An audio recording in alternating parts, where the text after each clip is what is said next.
Barcelona have confirmed the signing of Marcus Rashford on a season-long loan from Manchester United. Some, if not all of those players, where will they look to strengthen?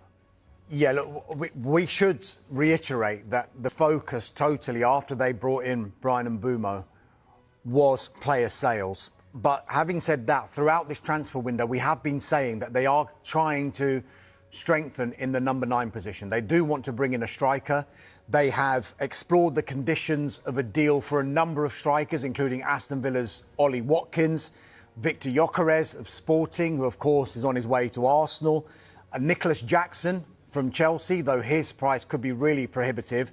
And interestingly, RB Leipzig's Benjamin Sesko, who's been linked not only with Arsenal, but with Manchester United as well for the last 3 seasons or so. Now, the interesting thing about this is the director of recruitment at Manchester United is a gentleman called Christopher Vivell. He knows Sesko really, really well because he actually signed Sesko as a 16-year-old when he was at Red Bull Salzburg. So if you look at United's movements in this transfer window so far, the players that they brought in the forward areas, Matheus Cunha and Bryan Mbeumo, Ruben Amorim wants them to play in the 2 number 10 roles. But significantly, they are both players who have had significant Premier League experience compared to some of the other signings that they made in the forward areas in recent seasons, the likes of Joshua Zirkzee, Rasmus Højlund and Anthony. You just get the impression that maybe Manchester United feel that they need to have learned lessons from what's happened in the past and bring in players who are ready to go in this transfer window. Exactly. But look, the potential recruitment of a striker, of a number 9, that is likely to happen later in the window, if at all. I'm not saying that is definitely going to happen, but United definitely in the market to bring one in. Right, talking of strikers, next we're going to now, James, with Rashford gone, what about the other outgoings that we're expecting at Manchester United? Yeah, well, look, with Manchester United, we've known all summer that there were 5 players who were told to keep away from pre-season training, to search for a future away from Old Trafford. 1 now has gone in Marcus Rashford joining Barcelona.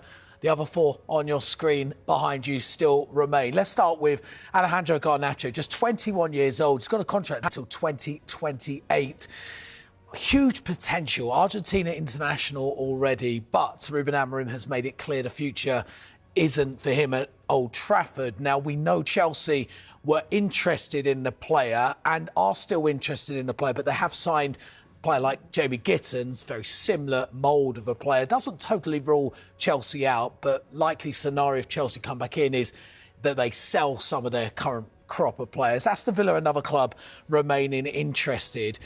Thing with Garnacho is that Manchester United signed him for very little as a youngster. So regardless of what profit they make, it's going to be big profit, which they can then use to reinvest in the squad. So even if, say, they valued this player at around 60, 70 million at the start of the year, and maybe that's dropped to, say, 40 million pounds, it's still, they'll see it as pretty good business. So Alejandro Garnacho is one of those players still surplus to requirements at United, but he's not the only one, is he? Yeah. James mentioned about Garnacho and Chelsea. Well, we know that Jadon Sancho was at Chelsea last season on loan. They didn't take up the obligation to buy, so Manchester United received a £5 million penalty fee from Chelsea because they didn't take up the obligation.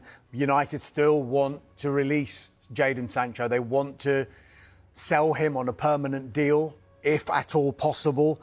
Dialogue is open between Juventus and Manchester United over the potential signing of Jadon Sancho, as it is between Jadon Sancho's representatives and Juventus. Now, Juventus are working on sales before they can do a deal for Sancho because their big priority in this window was to sign Francisco Conceição from Porto.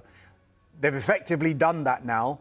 But to bring in someone like Sancho, one or both of Timothy Weah and Nicolas Gonzalez would have to be sold for them to be able to go into the market again to bring in someone like Jadon Sancho. If it doesn't happen, because there's still a big doubt whether he will end up at Juventus, there are a number of other clubs in Europe who are interested in Jadon Sancho. But Manchester United want to get this deal done sooner rather than later. He's not the only one. Anthony's another one that United would rather sell. They want to sell him. Remember, he went on loan to Real Betis last season. Performed really well. Performed well in that Conference League final defeat, albeit to Chelsea too.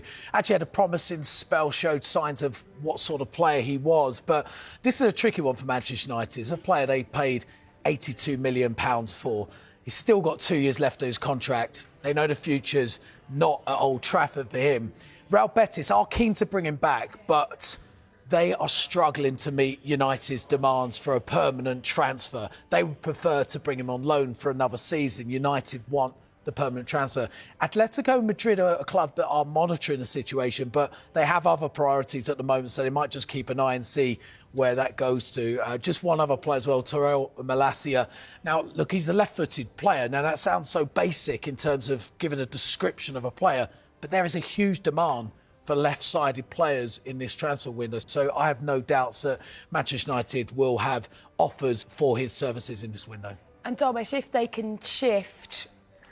Here's the situation. Manchester United have kicked off their rebuild under Ruben Amorim, but the number 9 role is still up in the air. They've signed Matheus Cunha, £62.5 million, and are close to Brian Bumo, but both are not traditional centre-forwards, and goal-scoring has been a major issue. Hijlund and Xerxes underwhelmed last season, leaving Amorim frustrated and in urgent need of a reliable striker. In response, United are now considering a range of targets. Spurs are rumoured to be tracking Benjamin Eko, while Ollie Watkins remains on their radar. Also in the mix, Victor Osimhen, Victor Gyökeres, Nicholas Jackson, and Hugo Ekitike, though some are price tag heavy. From what we're reading, Manchester United scouting network is also monitoring Moise Kean, with a £42 million release clause, and Lookman is being considered as a versatile option. Despite the talk, Amorim isn't rushing publicly. In a press conference, he played down the urgency, insisting that players like Hijlund, Rashford, and Cunha can deliver, and focus remains on improving United as a team. But behind closed doors, the search continues. Personally, I think United need a solid, focal number 9, a striker with presence, consistency, and goals. Amorim has made it clear that's a priority.